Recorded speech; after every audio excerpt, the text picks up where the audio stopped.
Oh, you just like started without giving me any kind of warning whatsoever. You told me that Dax Shepard says always have the record button on, so I was turning it on. Always be rolling. Always be recording, I think. So even for this intro part where you tell me what we're gonna do. Even for this intro part. What are we talking about today? I think we've had a lot of life stuff going on. And I think we were just gonna kind of the cat is behind you. Gross. Oh, that's okay. No, it's Hi, fine. I just Pickles. This is Pickles. If you're watching instead of just listening, our cat Pickles just jumped up behind me. She is 14, looking better than ever. we're lucky. We're We're lucky to lucky. have pickles. We love her. Ella One of the really most loves. stressful things in my life is I can't get animals to stop going to the bathroom on the carpet upstairs. I wish that was not a reality of mine. It feels like something that shouldn't be a problem for me, but I got a dog in a diaper. I got a cat that seems like she's going to live forever. I hate the animal situation that is happening in our house, Yeah. and like I love our animals, right? But like every day, like there is a piece of my brain that is like upset that we can't get them to like do what they're supposed to be doing, or we can't keep them out of certain spaces. And like you are constantly cleaning the carpets. Like, I hate I it. want to replace the carpets, but we can't until what? We have 2 animal deaths. And then by that point, Moxie will probably be. I mean, I don't know how people have how So when you have a pet, are you just like, are some people better owners than us, or when you have a pet, are you just like, this is a problem you're gonna have? Because I love having dogs, but this is outrageous. I don't know. And We then might just be bad pet owners. I don't think we're bad pet owners. Remember when we tried keeping the dogs on the first level and then they started peeing all over the couch because they were pissed, They were mad at us. Yeah, so right? that was something. I But didn't think then they'd pee on the couch. but then we had friends that said that their dog also pees on the couch, and honestly, that made me feel so much better. Yeah. Like it just like I'm sorry for their couch, but like it just really like normalized for me that like, oh yeah, other people also have aging pets, and like animals are going to do what they're meant to do, Yeah, no, right? that's fine. But like, man, what a problem. But that has been like kind of the least of our problems, really. Yes. Yes, the carpets has been there's been a lot going on, which brings us to the topic. What are we talking about today? Well, I think we mentioned that maybe we would just have the dialogue about my health and how you're doing and feeling. And I've got a lot of stuff that I'm thinking about. First of all, uh, for those of you who don't know, I have a genetic health condition. It's called hypertrophic cardiomyopathy. I found out when I was a freshman. No, what was I? Second year at in grad school at St. Thomas. When I found out, I went to the campus doctor, told her that I had stomach cramps. She listened to my heart and she was like, "You have a heart murmur." And I was like, "Oh yeah, like I'm diagnosed with something called tricuspid valve regurg." I don't even know how I remember that. And she listened again. She was like, "No, that's not tricuspid valve regurg. I know what tricuspid valve regurg sounds like." She's like, "This is something different. We need to get this looked at more." Right? She had a friend who's an electrocardiologist, Dr. Badarat. This is all like, I don't know. It seems to me like it was weeks. Did more time pass or was it pretty fast? Do you remember? I don't You're it like was my fast. time lapse. It was fast. Anyway, so we found out at that point that I had this heart condition, and she sent me to the cardiologist. Um, I had a defibrillator implanted within like 3 weeks.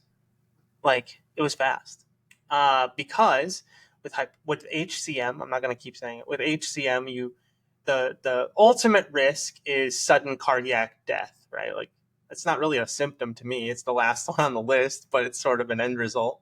This is the condition that often, if an athlete passes away on the field, or if it's often the cause is often HCM. because you're most at risk with HCM when your heart rate is increased. It puts too much stress on your heart. Listen, I'm not a doctor. I'm not here to explain it to you. Look it up. So I get told this. Get the defibrillator. 23. I remember walking in to the room where you were going to get pacemakers, right? And I'm 23 years old. And I look around and everybody's like 85. Like, there's no way that anyone in that room is likely still alive, right? Like, there was this weird, like, mental, like, you're this young kid, you're 23 years old. And then you go into, you have the pacemaker, you're living with the pacemaker. First of all, I had several, we don't have to tell the entire story. I had several, I had a really weird situation at a softball game. I mean, that is a good story. You were there for it. I mean, now is the time to tell it. If I'm looking around, by the way, if you are noticing me looking down, it is because as you are telling this story that you have been through, that I have been through, right? Yeah. The cat is vomiting on the carpet. So... Oh my gosh. So I just, in connection with our carpet struggles, she was, I won't make the sounds, although I do think I make cat gagging sounds pretty. Please it's a good don't. imitation. I'm I not don't going to think do it you for know you. what is good content and what is not good content. Because first their diva cup and now cat vomit is. I mean, it's the This is reality real though. This is life. our life. Yeah. This is our life. This is real life. You were telling this like deep story that like And a we cat's have puking. been navigating for 20 years, and the cat is vomiting in my beautiful office on the carpet. And also, Moxie was trying to get a cat litter treat out of the cat litter thing, and so I was trying to snap at her and make her go away. Do you need to hit pause and get some control of the animals up there? Like, they don't behave like this in my office. No, when they I don't come to work, they follow the rules. Well, up here, there, they're snacking. Yeah, okay, so going back to the heart issue, you did, so the very first time, a year or so after you got the defibrillator, you were at a softball tournament and the defibrillator gave what they call inappropriate therapy, which means that it shocked you when your body was not actually in distress. But I think you should tell that story because I love hearing it. Yeah, I love hearing it. Well, I was there. But I mean, this was what 17 years ago. It was a long. Could that be real life? It was. Yes, it is that long ago. Because it was a couple years before we got married. I'm pretty sure it was like 17 years ago. It was 20. It was 20. It doesn't matter. It does, because I'm trying to put together a timeline of how this has all happened, right? Like, because this is wild that this story, I mean, I am hesitant to tell this story, and I shared this with you. Like, I don't even want to post about it on Facebook because, like, people have got to be sick of this story. I mean, we have been going through surgeries. Well, I'll explain it, but like 17 years, this story's been going on. Like, even I sort of feel like, man, this story is getting old, dude. Right? Yeah. So I think I'm hesitant to tell it, but like if you clicked on this, like you must be curious. So I'll just kind of like explain it and tell the story. But I mean, you were in grad school when this happened because you were playing, right? Because you were playing softball. I was in grad school. I was in my second year of grad school for sure. It was not long after I got the thing. So it was 2010, let's say. Yeah. So anyway, I was playing. Right. And I had no restrictions. I'm not on any medication. They found that I have HCM. Weird that I don't have any symptoms because my HCM was pretty severe. So like if your hole of your heart where the blood pumps out, if that was like really, really thick, or if it's a normal, like your blood just can kind of flow out. But on mine, it gets smaller and smaller and smaller. And then, it can just like kind of close up. And so I didn't have any restrictions.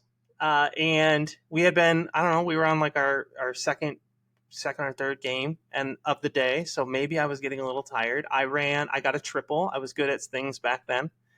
was good at things back then. I was especially good at softball back then. And I got a triple, which means I had to hit the ball a long way for me to run all the way to third base. Well, when I got to third base, apparently my heart rate was higher than 185.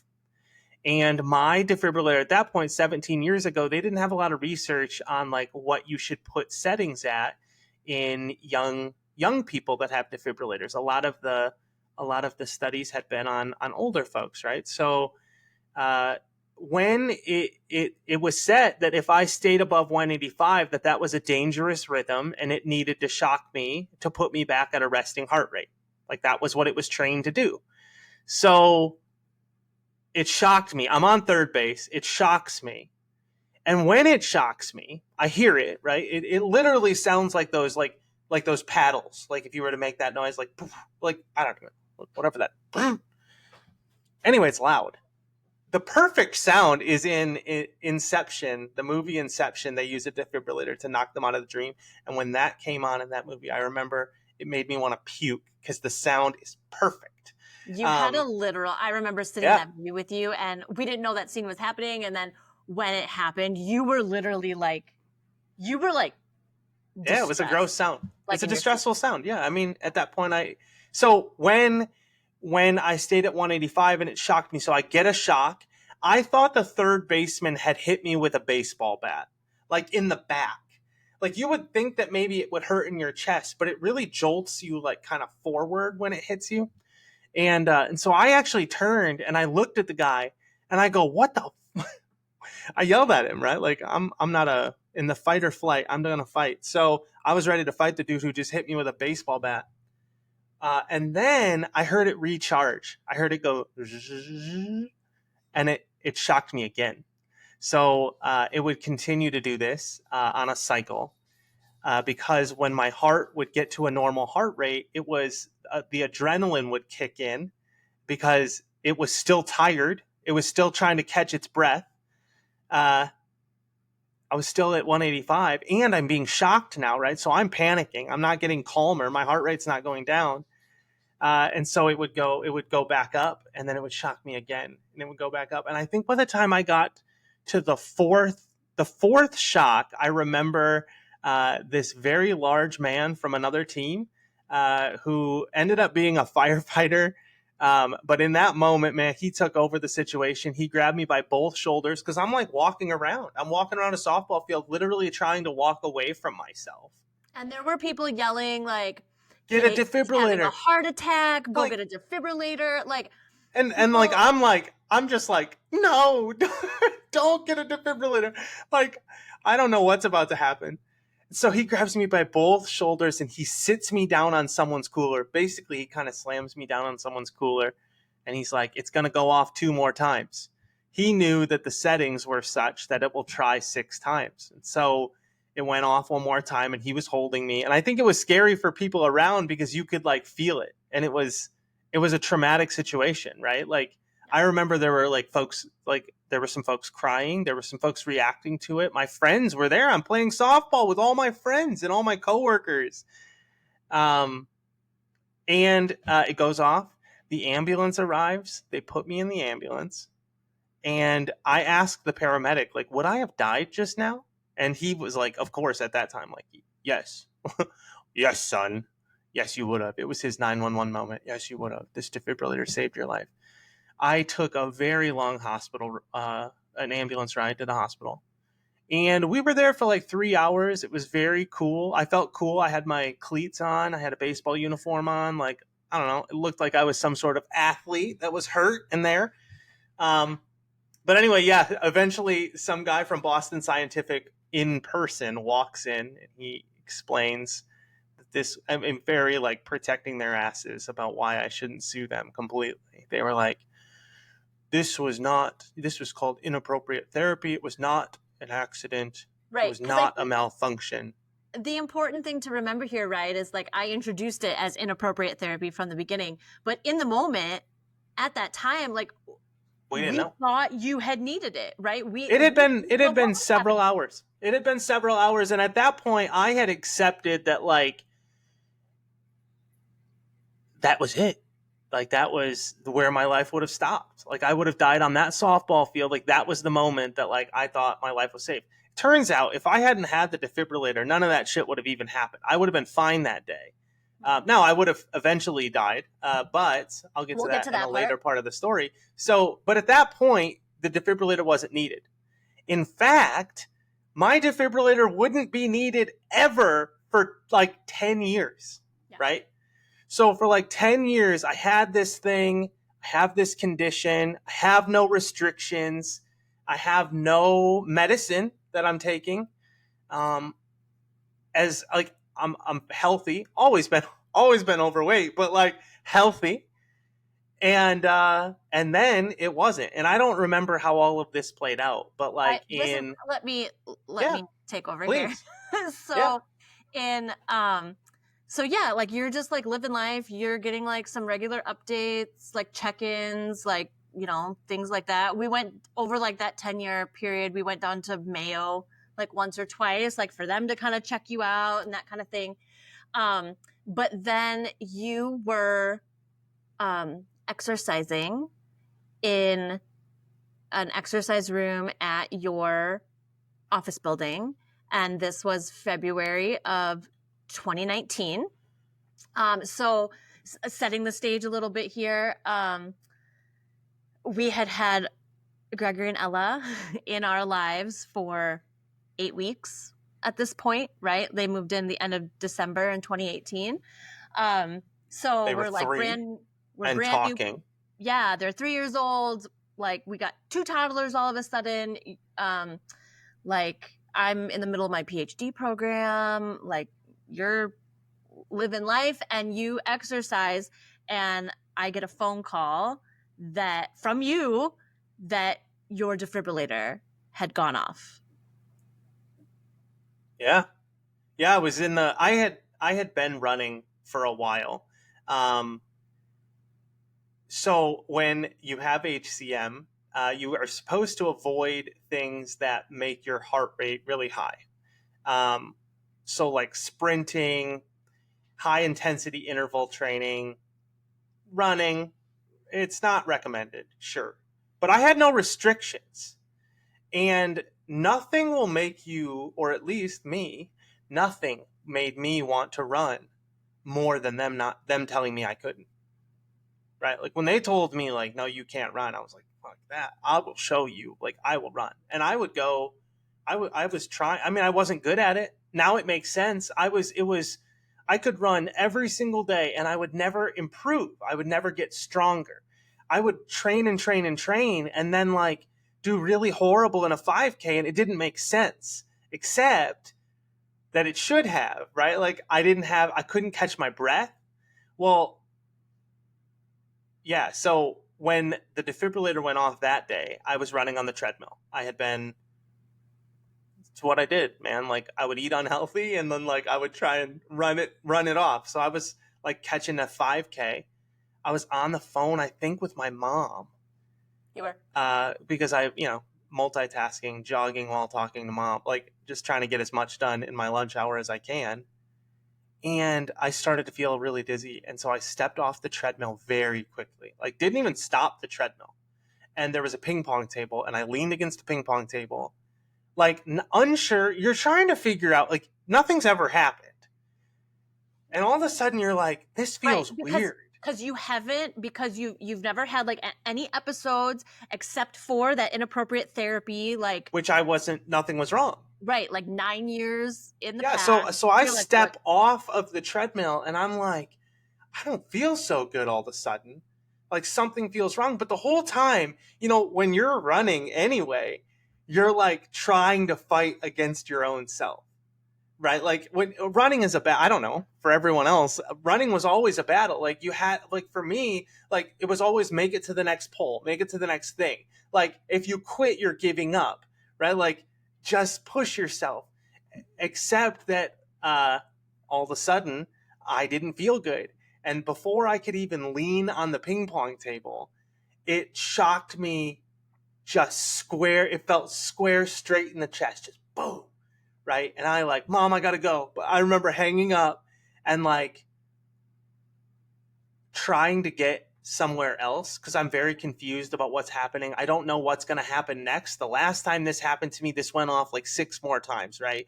So this time I'm like, I am going to get myself where someone will find me and I'm going to sit down on a couch because if this is going to keep going off, like it didn't.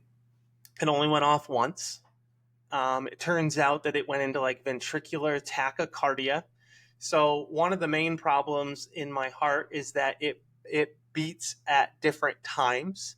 I have a what's called a left bundle branch, and so it beats at different times. And so that boom, boom, boom, boom, it got really out of whack, and it caused me to go into ventricular tachycardia. They said my heart rate got up to 249 beats per minute, which is not beats per minute. I remember them saying like when it gets up that high, it's not even beating. Your heart is just like vibrating, basically. Yeah, at that point. 100%. Yeah. It's not even beating.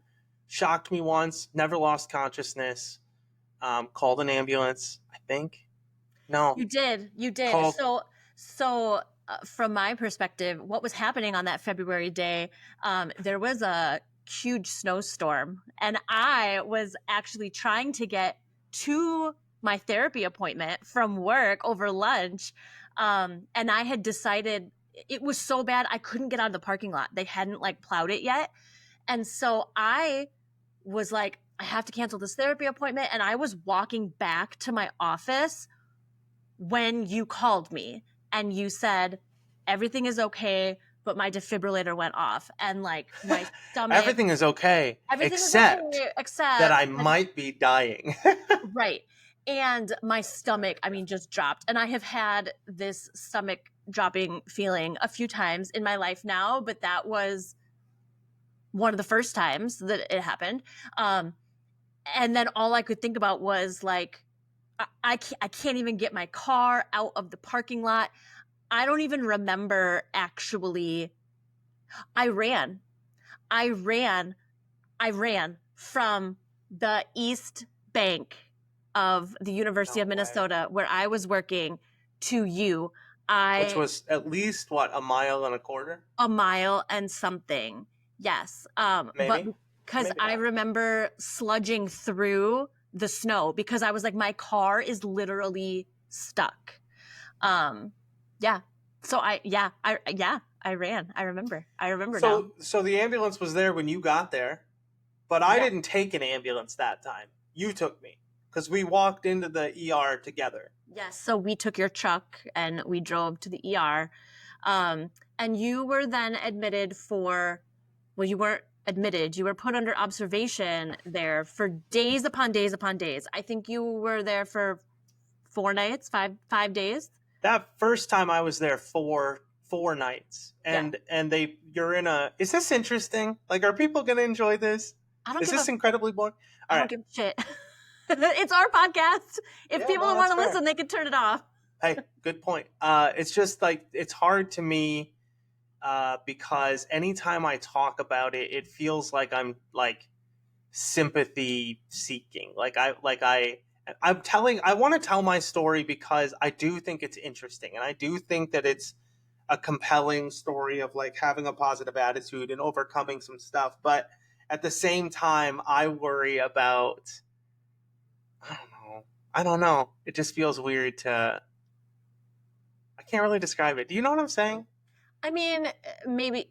I mean, you tell me, but like maybe it feels awkward, or like you're trying to get like you said, like trying to get like sympathy or like.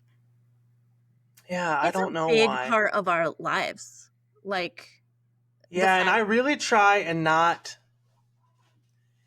I really try. I think at first to make it feel like it wasn't a big deal. And as you get older and as the story progresses, I think one, I become less of a like young kid that's in here, and more of like, oh yeah, this is a middle-aged man with HCM. Like we see this all the time. And whereas before, I think it was sort of like I was some sort of like I was known for this, you know, like it was interesting. You would literally have nurses come in, like when you were at like doctor's appointments and checkups and stuff, they would like bring in nurses or people that were training, like just to listen to your heart because your obstruction, you know, your heart wall was so much thicker. and it sounded so differently that everybody wanted to hear it. So I Yeah, just that's true. remember all They these pull in appointments. other nurses Uh-huh. because it sounds so unique. And, we even completely skipped that part where we spent the first years of our marriage in Loyola. And Uh-huh. remember, I tried to transition my care from Minnesota back to Illinois. I mean, I'm living there now. I live in Chicago. I don't need to go to Minnesota for this. Like, Yep. Loyola, Chicago is a great hospital. And so we go and I meet with a doctor there who Keelin like fell in love with. I remember You don't his have to real say name his name. still. Yeah. I won't say that just You thought for he was very cute. he looked like he He walked. was dressed very well. Let me tell. Yeah. He looked like he walked off the set of Grey's Anatomy and into your cardio appointment. Like, He did. he was gorgeous. I mean, he And was a I good don't looking say that a fellow. lot. I don't say that a lot, but he was a very attractive individual. So it felt like at the time, he's looking at me for the first time. He's reading the notes. He knows I have a defibrillator. He's reading what Dr. Vadera, who saved will eventually save my life, who's reading what he said.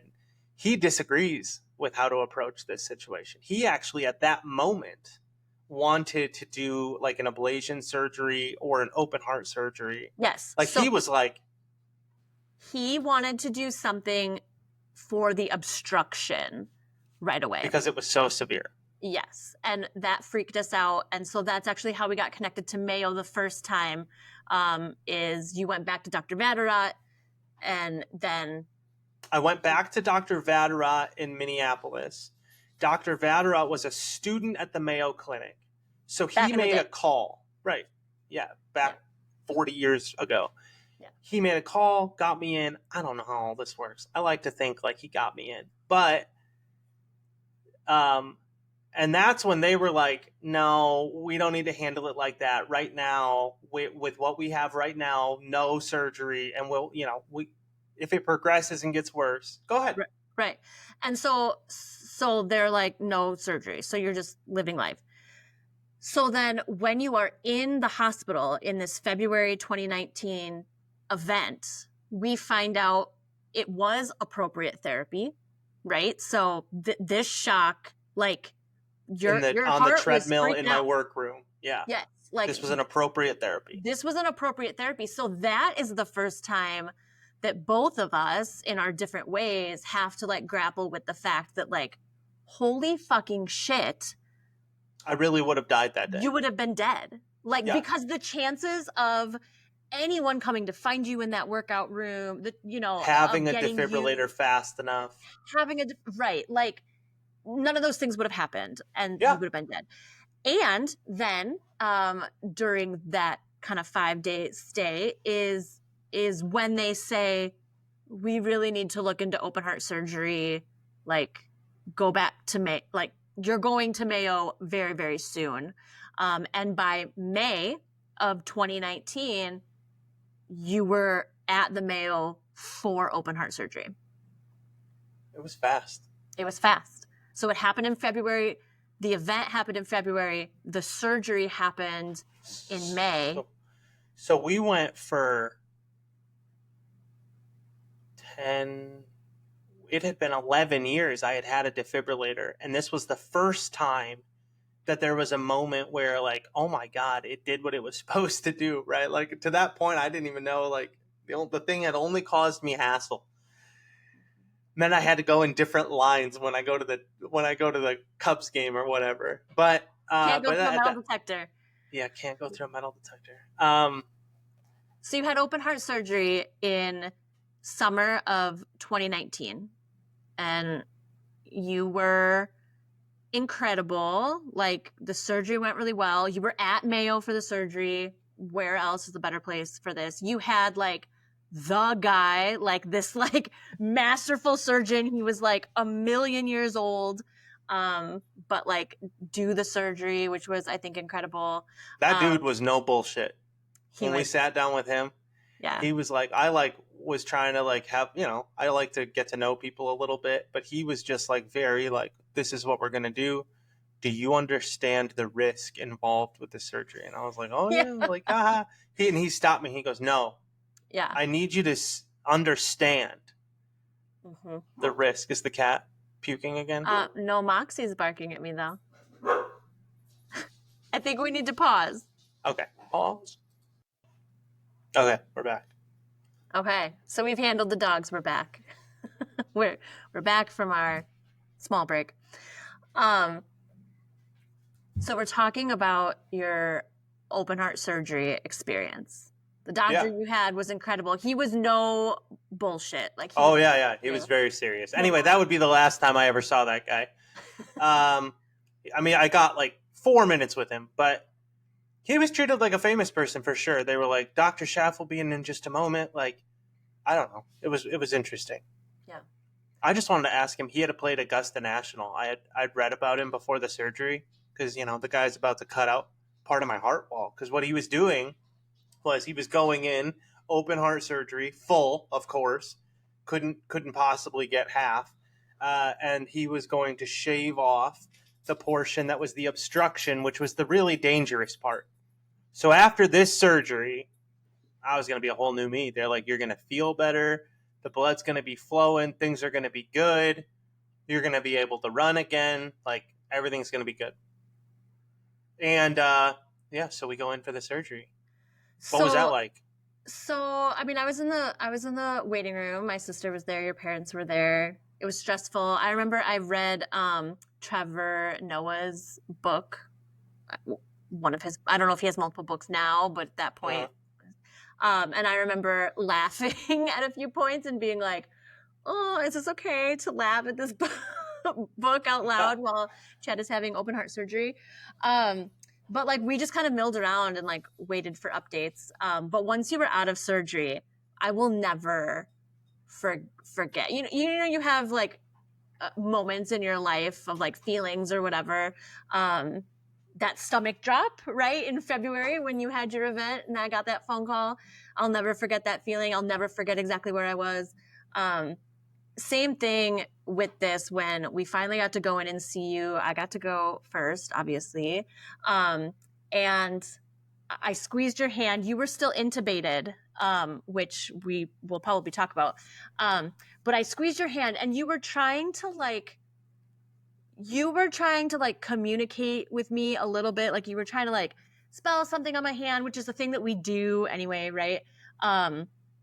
And then I like wasn't understanding and you just like squeezed my hand and like you made this motion, kind of like a crazy motion if you can't see me, like you rotated your finger like up towards your head and you were super out of it, but you were still like making fun of me because I wasn't understanding your hand spelling, like while you are laying intubated on this hospital bed with literally like cyborg tubes and shit coming out of your fucking neck. Like it was the fucking craziest thing I've ever seen. And you're making fun of me on this hospital bed.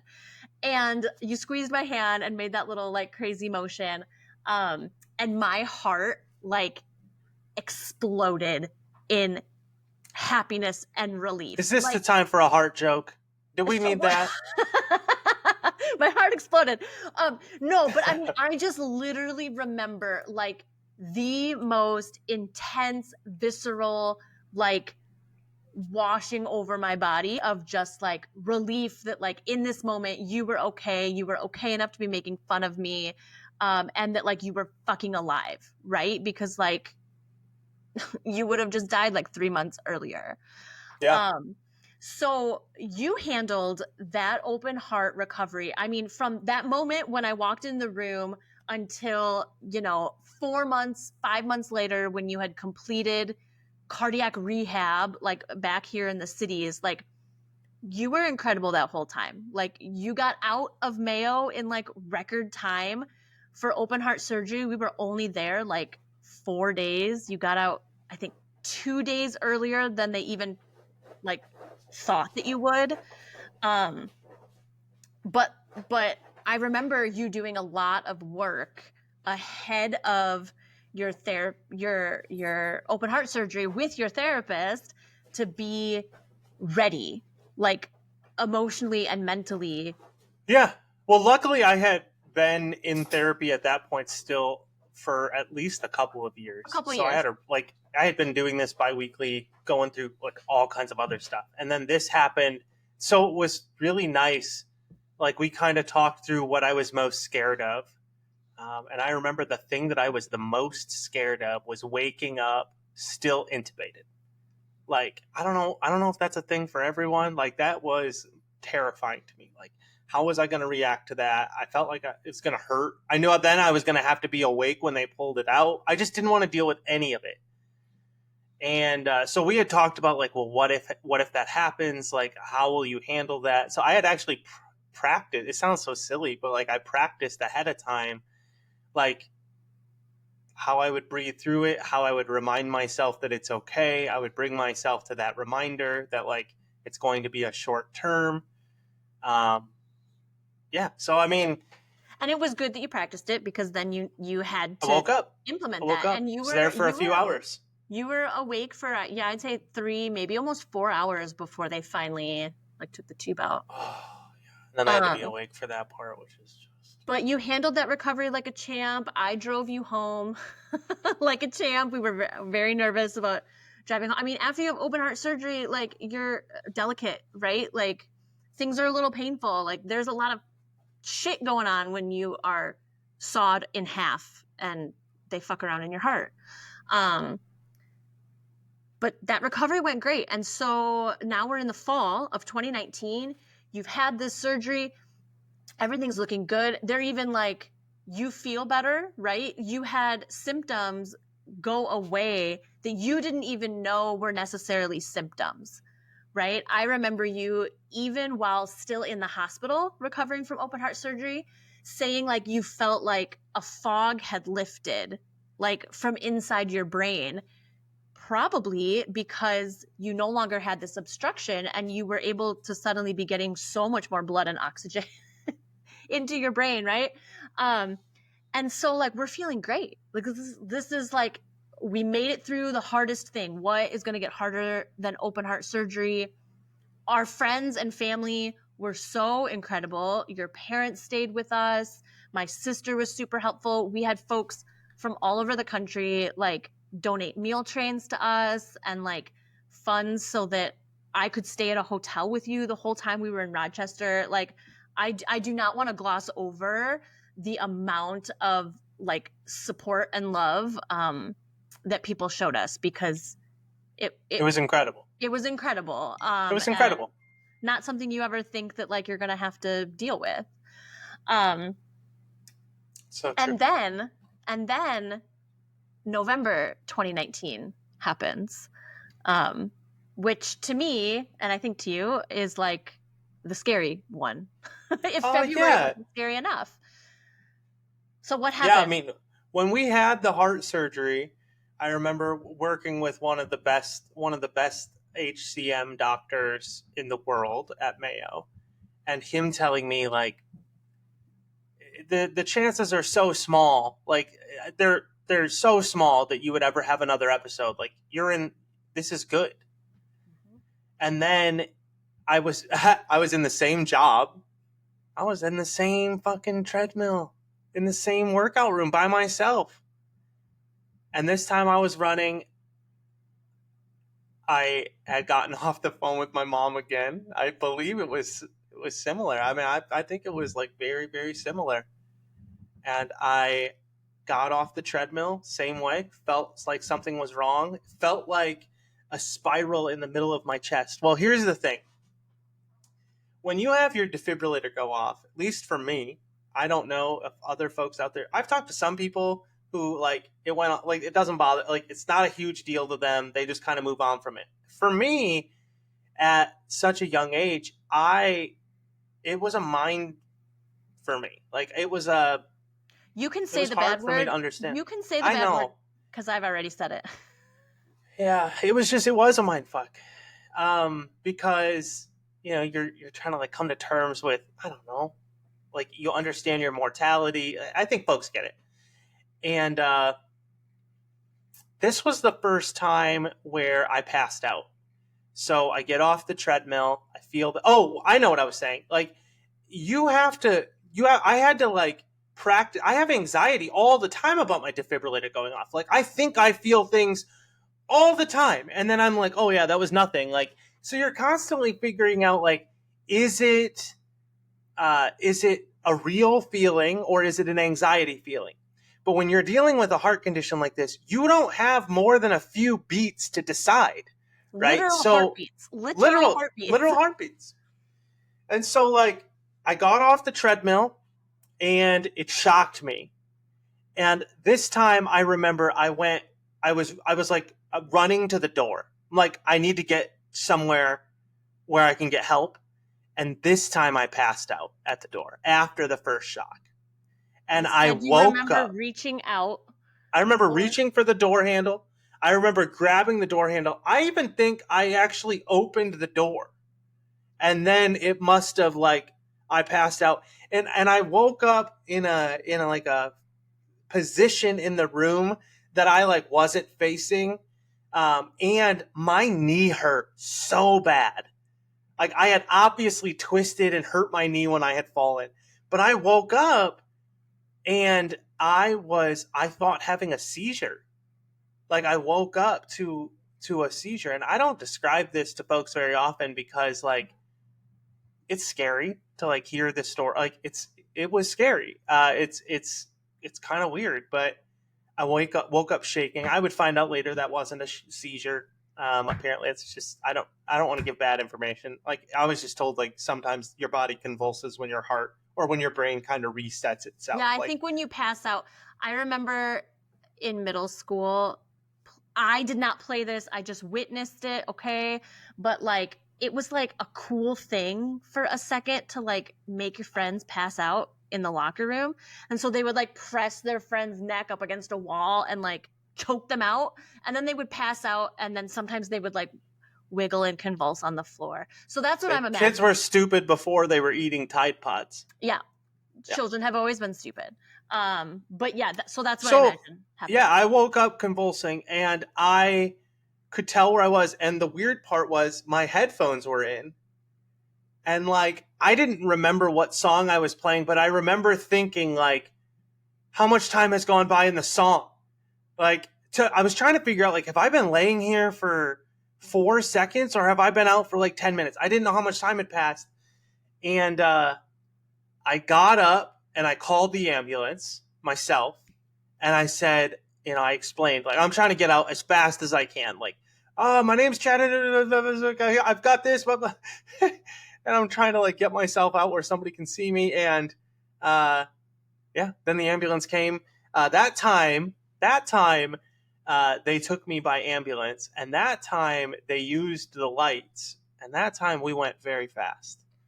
Yeah, and so again, my perspective, right? I am still on the East Bank of campus, but this time I was giving a presentation, so I had my phone off, and I remember that presentation ended, and I looked at my phone, and I had all these missed calls from you, but also 2 of your coworkers. And I'm like, what the shit? And then I see a text message that was like, with everything going on, if you need help with the kids, let me know, from one of your coworkers. And then like another text. And I'm like, what is happening? Yeah. And so then I call you, and you were in the ambulance. You answered. I think you passed the phone to your coworker. I talked to her who for had a come second. with me. Yeah. But your defibrillator had gone off, and that event to me was very fucking confusing, right? Because this wasn't supposed to happen ever again. Right. It's a very small percentage. We had just gone through the hardest thing, and it happened again. And so you were not in the hospital long that time, though. They were just like, I think I was. I don't remember. I think that time was even longer. I think that time was like 5 nights. I had 2 long stays in that damn, because I got put in weird time for balloons.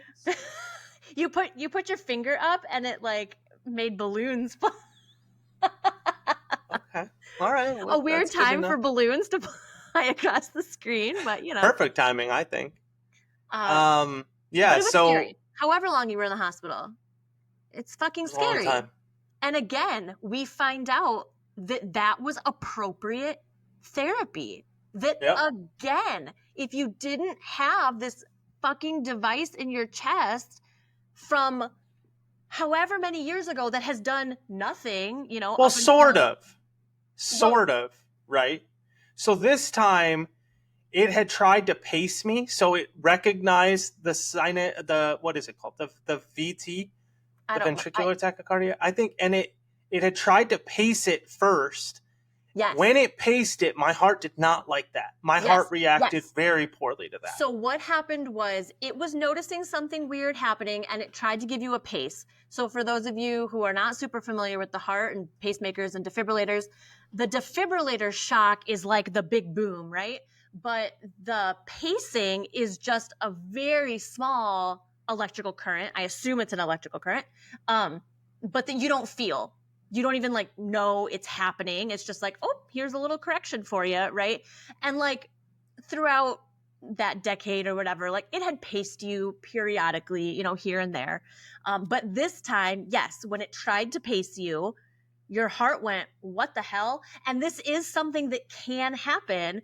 The pacing then caused you and your heart rate to spiral up and again go into that like, no longer beating, just kind of shaking. That was a weird gesture to make, but That's not just my I'm heart not going gonna. out of I'm control. not That gonna. is also I'm not grabbing the gonna explain that boobies. gesture for our non-watchers, our just listeners. It was grabbing the boobies gesture.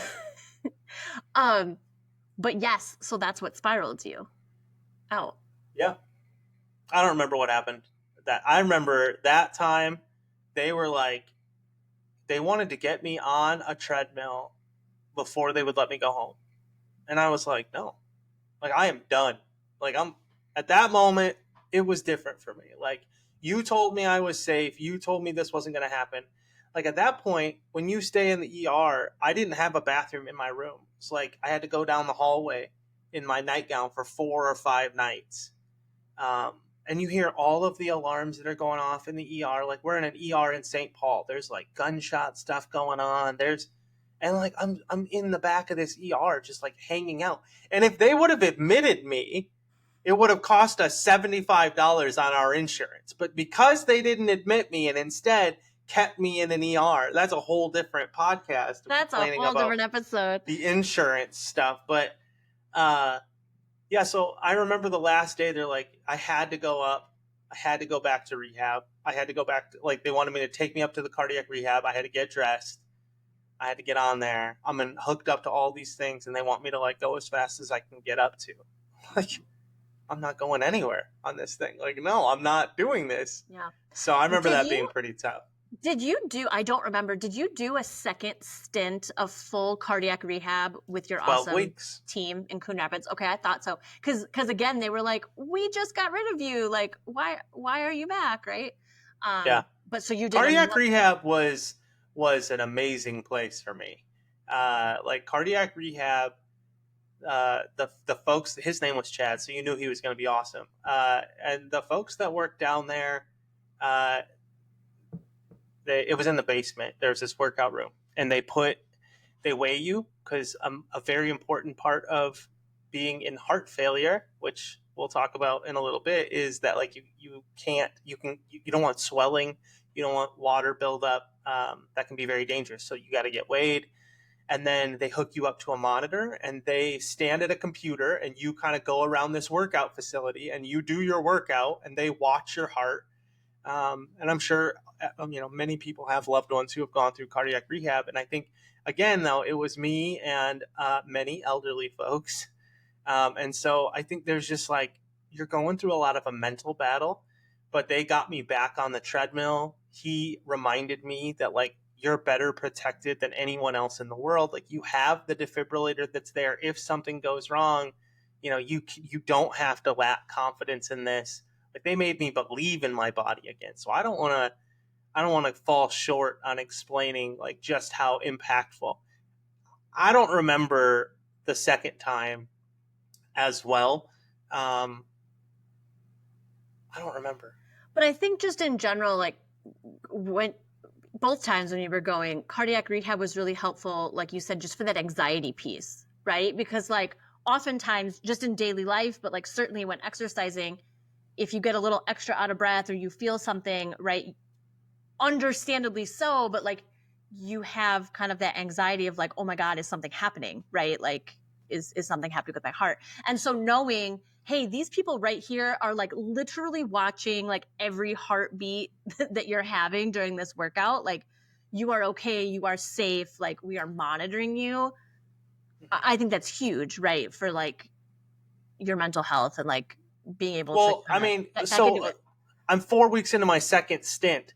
Chad has watched my heartbeats during my workouts 3 times a week for now 16 weeks of my life, right? So he could look at it and he would say like, "Oh, I saw this and this today. Like that's different. That's he knew like if I went back, he would be like, no, everything looked good. Like he could tell me he knew what to expect on it. He would explain to me why my heart rate was different than other people's, and he would help me understand like why when other people's just go straight up and straight down for that top and bottom chamber, why mine is more like an arc, right? Because mine has a harder time beating. It doesn't beat at the same time. It's that left bundle branch when your heart beats, it sends the electricity to the other side very quickly and causes the boom. This is the very scientific explanation of this, by the way. Boom is what it's called. Boom, Anyway, in my case, there's a block that doesn't allow the electricity to fire the way it's supposed to in your heart. And so it actually there's 180 millisecond gap between each of my heart beats. I think that was the point. I stopped running at that point. I don't think I've ever run again. Yeah. So you stopped running at that point, which understandable. Pandemic happened, right? At some point during the pandemic, 21 or 22, you were due for a new defibrillator, right? They only last so long. Yours had lasted a very good amount of time, over 10 years. So we got that replaced. All things considered, I mean, that was so easy.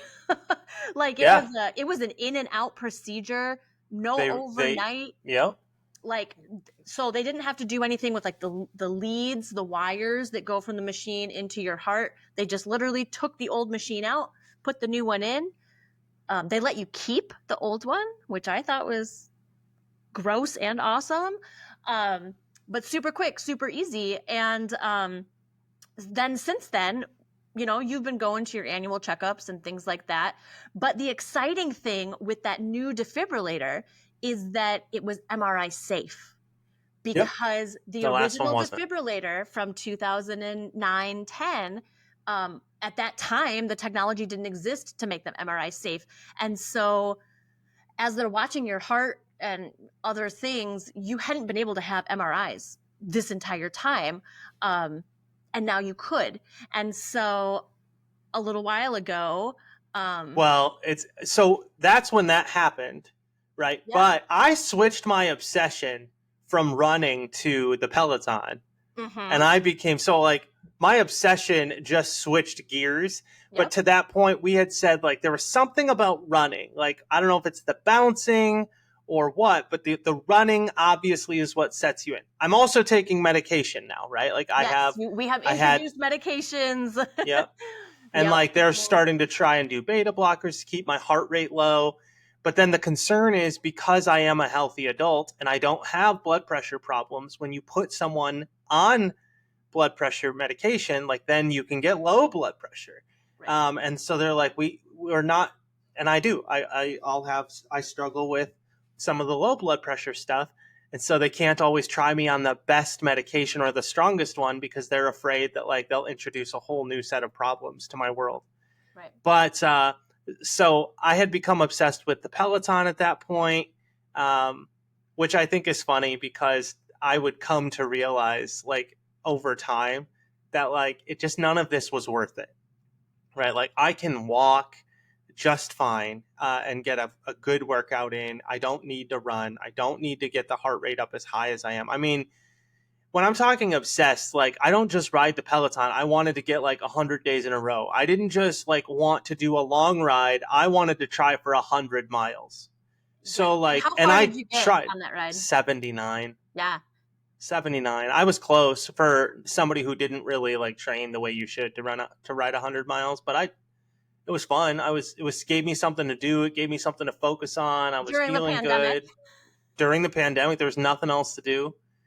Yeah. But so there were medicines introduced and things like that, and we're just kind of living our life, right? Like handling everything else that life has. This is just kind of in the background, like it is for us every single day. And I do a yearly echo. Yeah, you do an echo. Had been a couple weird things. They had noticed like some spin ups and, you know, a couple things that they had actually called us about to address. Because again, if you're unfamiliar, when you have a defibrillator, a pacemaker, you have a machine at your house that downloads the data from your heart, sends it to the clinic like on a monthly or something basis. And if they ever see something that is concerning, they will call you and they will ask you, what were you doing this day at to this that time? point, it was allegedly they call you. Allegedly, I didn't think they actually did. But they do. They do. Yeah. And so, yeah, all of this, like, you know, all this stuff is happening, and you have a cardiac an echo. echo. Part of a Yeah, I get an echo, just a normal echo. I've been doing echoes. I mean, I don't know. I assume everyone's had cardiac echoes. I've had like 17. I mean, I've had just a ton of cardiac echoes, right. But that's where they take the gel and they're rubbing it on you and getting pictures. And just to contextualize, when we're talking about like this regular doctor checkup, like this echo, that was this, was that very late this fall, or was this spring? What month is it now? It's May, the beginning of May now. This has all been in 2025 now. This kind of last portion of the story has all been. Oh, okay. So this is going fast too. This has all been this. Yeah, I mean, it all goes fast. This has all been in 2025. We've been handling this. Yep. Yeah. So the echo comes back. I get a call from my doctor's nurse, and she's like, "Hey, Dr. Ryder wants to see you like kind of quickly. Like we're gonna." And usually you can't get in with this guy for like months, right? But now they're like, "Oh, actually Thursday at 3 he has an opening." So it's kind of serious. He calls me back and he says, I don't really think it's anything. I want to do this just to be safe. Your echo number, your heart function number came back a little lower than we expected. Lower than it has in past tests. So, since your MRI safe now, we actually haven't had a picture of your heart in like 17 years. Like, let's go take a look. So we did. They went in. I had to do another MRI. God, those are terrible. I hate them. I'm claustrophobic a little bit. Not a lot, but like enough that I don't want to be shoved in a little toilet paper tube. And the fast forward now, this all takes a while, but I would find out like a week later. They would call me back in because my heart function is so low that it's now in heart failure by definition. Which everyone is always very careful to say to me, aren't they? They're always like, no, it's going to say heart failure on there, but don't panic. Now I have to write this down on the paper. I have to do this. You're going to see this. Yeah. The words heart and failure together. I know this. They don't get you life insurance. Doesn't get you life insurance. Doesn't get you life insurance. No. They put heart failure as a reason for being died. But, so we're talking it through, and he's like, no, I've got a plan. Like this kind of like all happened really fast. And I'm sort of coming to terms with the fact that like my heart is getting weaker now. Like there's nothing a defibrillator can do to help your heart is just getting weak. So we go back to the Mayo Clinic. It took months to get into the Mayo Clinic. I go back to the Mayo Clinic. That happened last week. More medicine changes in the meantime. A lot more medicine changes, which is good. There's a lot of stuff that they know, and they've been learning about HCM over the years now, because it's not just early research. It's like they have cases that they've been following for a long time. So, this medicine does this and this one does this, and it helps. Everything is trying to combat like a different part of the heart. And well, yeah. And when the doctor called and said, like, because you didn't actually talk to the doctor first, you talked to someone, but it was scary, right? Like, it was scary to be told, like, you're in the beginning stages of heart failure. We're going to talk to you next Thursday. Like, that was like the time frame. Like, they called you on a Friday, and then they were like, you can get in to see Dr. Ryder on a Thursday. And like, that is panic inducing, right? Being told, oh, I might be in heart failure. What does that mean? I don't encourage anyone to Google heart failure and what that means and looks like. If you're then told that it's multiple days until you're going to see a doctor, because that was really scary. And again, my number was low. And what we would come to learn is that my number is a little different, because when you're an HCM patient, like, your heart shows different numbers than a typical heart. So even what you are looking up won't match an HCM heart, because it's not a typical heart. Whatever. I don't know how all this works, but I mean, that was the first time, like, you were at a concert with your sister, and like, I actually like had such a panic attack that night. I mean, I had just gotten news that like my percentage had dropped from like 64 in 2019 down to like a low number in the 30s, like and then I started Googling what that meant, and that was stupid. And I was having a panic attack. I mean, again, it is like the third time now in our lives that we're suddenly, it feels like we're facing like your imminent mortality, right? I mean, everyone's going to die, right? We're all here temporarily, whacked by a bus, walking across the street this afternoon, of course, right? But like, this idea that like your time is perhaps more finite or more limited than other people's. And if you have never had to deal with that with yourself or your partner, I mean, parents and family and stuff, I'm sure that is awful too, right? We have that experience, but when it is your spouse, right? When it is you, it's different. Yeah. Yeah. I can't even imagine. Yeah. So we've been at Mayo a lot the last couple weeks, kind of like with all of this stuff. And I've gone back 3 times. Mayo has decided, along with consultation, lots of other people and us as well, of course, but that you need a new defibrillator that can do additional pacing. And they want to they will be putting in this new defibrillator with a new lead. So a new wire that they're going to run to a new part of your heart. And that is actually going to be pacing you all of the time now. With the thought being that if they can get it to pace you all of the time, your heart will beat together as it's supposed to, instead of the right after each other. And that at minimum, that will slow down any further heart decline. But they are also very hopeful that it will actually improve the function of the heart, so that beginning heart failure number, we might be able to inch that up a little bit. He said he thinks it's going to help, and he said that my heart's going to beat together for the first time, and he thinks that could make me feel better. I don't think it'll be a noticeable difference. I'm going to be honest with you. Like, it would be great. Like, I think everyone wants to wake up from some scary surgery and be like, oh my God, my life is so much better now.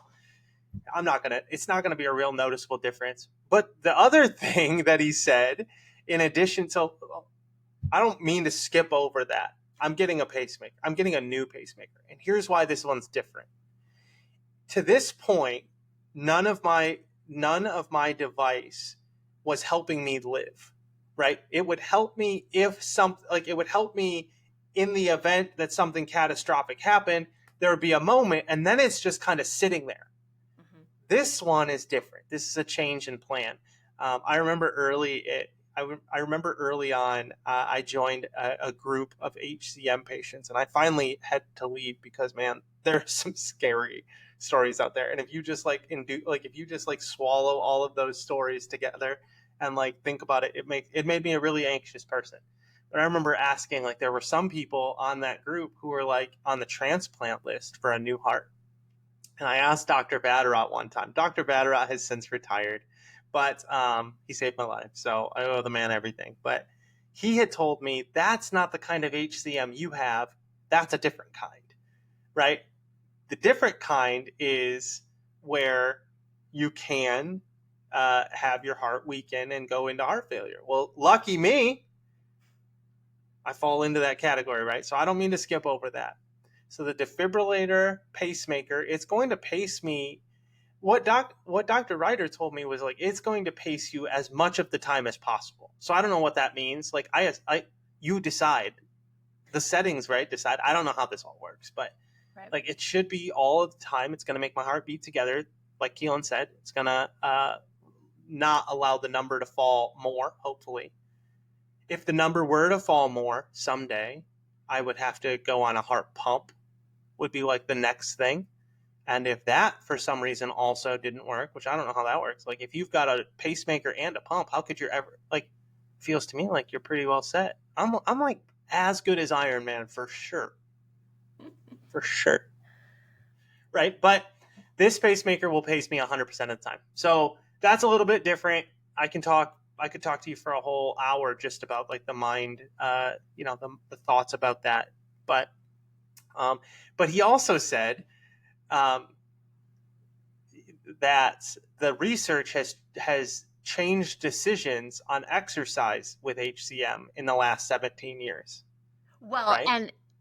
In the last 17 years, but I mean, even he said specifically in the last 5. Yes, because I was going to say it has been since you have had your surgery. You had your surgery 6 years ago. In the last 5 years, they've really started pushing HCM patients to be more active.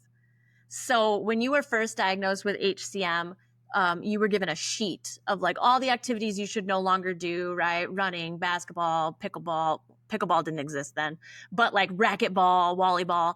And they were try boating, try equestrian riding, all this bullshit. I'm sorry if you're an equestrian rider or a sailor, but we don't have access to that. And that's not the same thing as going for a jog. Court. Yeah. I'm going to work out. What are you going to do? Taking the boat out for a sail. Right. Yeah. But yes, so they want, they now really want HCM patients to be working out because they were creating HCM patients who were then pre-diabetic or diabetic or overweight or kind of these other health issues on top of the HCM.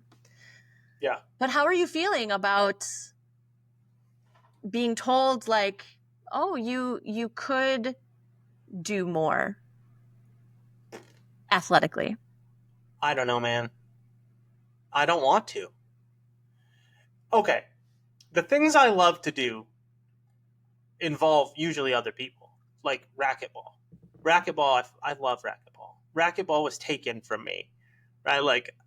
I was playing league nights. I didn't know this, but I actually ended up being pretty good at racquetball. I was playing B level and I was winning some matches and it was fun.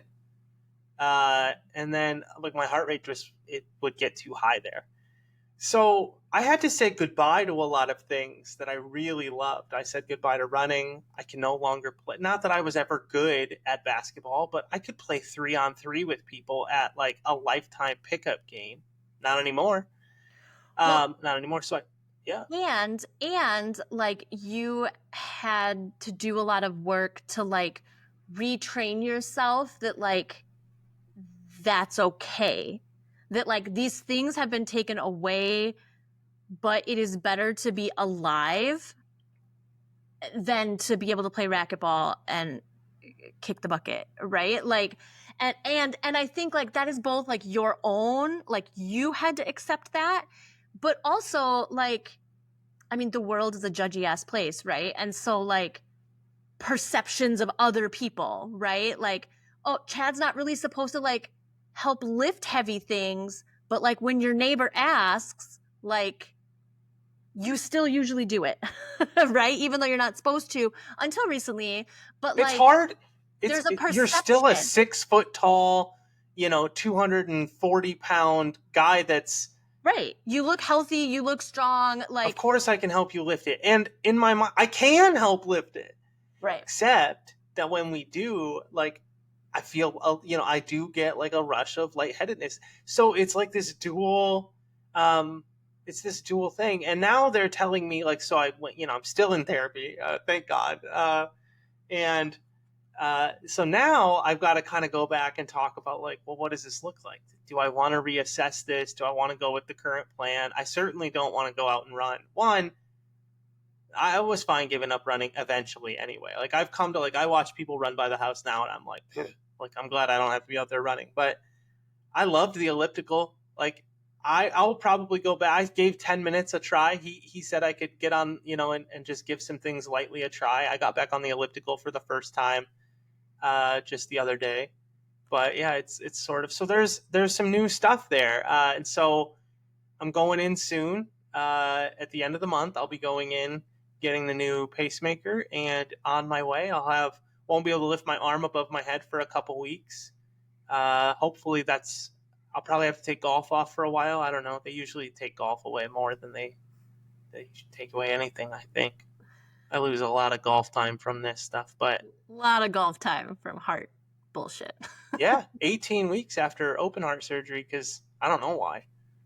I have no idea why it took so damn long. Why it took so long to get back to golf after open heart surgery? Maybe it was because they like took a chainsaw and hacked you in half and like all of that needed to Ew. heal before you like swing a golf club. That's my Yeah. thought. That's probably why. My back also hurt for like a year after that, so it took Yeah. me a while to want to play golf again because my back was in a lot of pain. Yeah. But so I mean, that's it.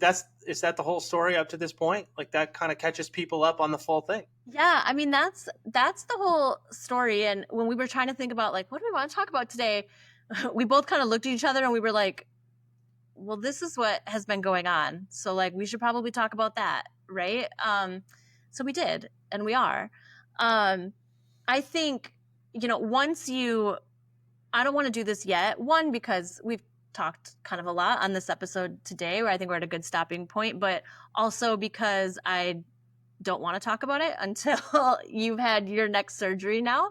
But I think it could be really interesting, really helpful, cathartic, for me at least, to really talk about after you get out of this next surgery and it's successful and all of that, like just like kind of to your point of like the mind fuckness that like having this genetic condition like does, and like the anxiety that you live with on a day-to-day basis, like you having to come to terms at such a young age and continue to come to terms with like mortality in a way that is very different than I think most of us get to think about and experience mortality. For myself, I mean, you and I have talked about this a lot, but like my experience and processing of having a partner that has such like a life-threatening genetic condition is also a mind fuck, right? Like if the worst were to ever happen and you were to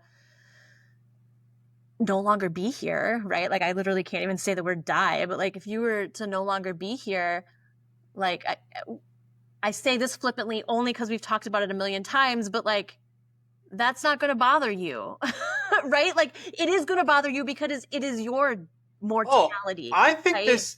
But I think this sounds so stupid to say. It's way scarier for you. I think, because ultimately, like, if the worst happens, like, well, okay, that was it. Like, I'm not going to know about it. I don't have to deal with the consequences of it. You're going to be left with it. And like, that's a disaster, right? Like that's just a disaster. That changes everything. That changes all of the plans. Yeah. And so like, yeah, and then I feel that pressure, right? To stay That's where alive. well, I mean, yeah, it sounds stupid to say that, but I know. that day that I woke up with the convulsions, I really firmly believe that like I woke up knowing the position I would have been found dead in. Like, and I'm sorry if that's too serious. For I know like we're also like we're funny, and what I'm funny, especially not you as much, but That's only because I have to oh play your my straight god, man. did he just say that right now? I have to play your straight man. Oh yeah, I'm I'm very funny. That's another episode. sure, but I mean, but that day I feel like I woke up in the spot where like they would have found me passed away, right? Like, and I think that was the moment I really feel like that changed everything. Like that changed the way I see everything. So yeah, and it's weird because when you have that, I'm not somehow like better than anyone. I'm not in any way like holier than thou, or like I don't want to be self-righteous about it, but I do feel like there's a lesson in which I could help people understand. And I think many people, everyone will go through it at some point, mostly, I think. Like that moment where you have to like think like, oh, maybe I won't be here forever. Right. Like, or maybe this really could be an imminent thing. And I just believe firmly that it changes the way that you see the world. It changes the way, not that like once it happens, like you're forever changed. I think it's like anything, like you're conscious of it at some points and you're not conscious of it at some points, and it comes in and goes out and whatever, but like it's there. I think very similarly, not to compare it too closely, but similarly to what someone might go through if they were going through a cancer battle, with like, especially now, because what's going to happen? They're going to give me this pacemaker, and they're going to probably do more frequent cardiac echoes, probably for a while. I bet we go quarterly. I bet I'll do 4 a year for a while. And they're going to see what that heart function does, right? Because if there's a sign that it goes down, we're in trouble. Like it is, there's only a 3 to 5% chance that an HCM patient gets to the point where I'm at. 3 to 5% of HCM patients overall have any sort of signs of heart failure. Of that 3 to 5%, he said 1 in 10 could need a heart transplant. Right, because he said it's 1/10 of it's 0.1 of all. Yeah. So I don't know how the math works out, but it's like close, right? Like if it's not 1 in 10, it's like it's. But even the fact that like I was sitting there looking at that man's face, that doctor's face, and he's like, yeah, that could be a thing. Like you could eventually need a heart transplant. Like, how do you tell your friends that? Like, how do you bring that up to like people that you meet? How do you talk about like, because it's not something I don't talk about this. I try and talk about it as little as possible. In fact, I feel just even putting the story out there feels attention seeking to me. That was the word I was looking for earlier. Attention seeking. And like, yeah, a little bit, sure. Like when you're going through something like this, it does help to know like how many people are out there and thinking of you and believing in you, whatever. Like, sure. And also, I think that there's a lesson in there, and it's hard to bring up. It's hard to talk to people about. And like, no, I don't want my nightmare of telling the story, Keelin, and I know you know this, but my nightmare is people feeling like I am delicate or like I need to be careful. Like I can be the judge of that. I will not put myself in harm's way. But while at the same time like appreciating that people care, but I don't want folks to ever feel like I'm like, oh, you know what? I don't like I want you to care about me, but like I don't need like the sympathy, or like I don't need you to feel like it is what it is. We can go into it more, like you said. We can end this one. Remind me in the future just to talk about like being thankful for it also, because I think that's an important part of the way that I see it. It's just I'm thankful I'm not thankful I continue to freaking go through it. I feel like the story is old. Like, I'm sick of telling the story. So, but yeah, so that's it. Yeah. I talked your ear off. I interrupted you a lot too. That's okay. It's your story. No, it's our story.